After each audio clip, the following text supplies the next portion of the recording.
শালবন বৌদ্ধবিহার, যা বাংলাদেশে প্রাচীন সভ্যতার অন্যতম নিদর্শন হিসেবে সুপরিচিত। শালবন বিহারের অবস্থান কুমিল্লা জেলার কোটবাড়িতে।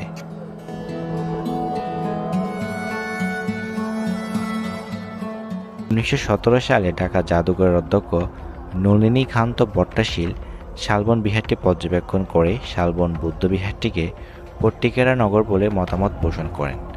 তবে ধারণা করা হয় এই বিহারটি সপ্তম শতাব্দীর শেষ সময়ে দেববংশের চতুর্থ রাজা শ্রী ভবদেব এটি নির্মাণ করেন। বিভিন্ন সময়ে শালবন বিহারের 6টি বিভিন্ন স্থাপনার নির্মাণ ও পুনর্নির্মাণের কথা জানা যায়। মনে করা হয় অষ্টম শতাব্দীতে তৃতীয়বারের মতো কেন্দ্রীয় মন্দির নির্মাণ ও সার্বিক সংস্কার করা হয়। তৎকালীন সময়ে এই অঞ্চলে শাল ও গজারি বন ছিল বলে বিহারটি শালবন বিহার নামে পরিচিতি লাভ করে। শালবন বিহারটি দেখতে আয়তাকার।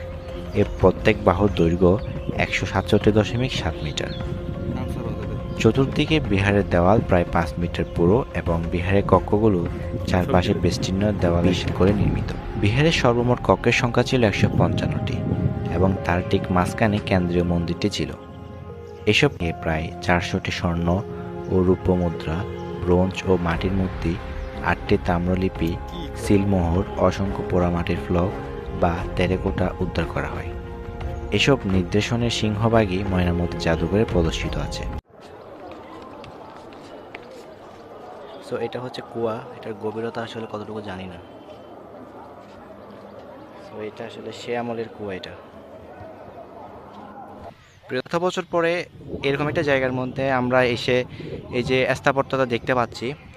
আর একটা সময় দেখতে পাবেন এই কালের গর্ভে আস্তে আস্তে ঠিক এই যেটা ধ্বংসস্তূপ আছে এটাও কিন্তু মানে কালের গর্ভে হারিয়ে যাবে।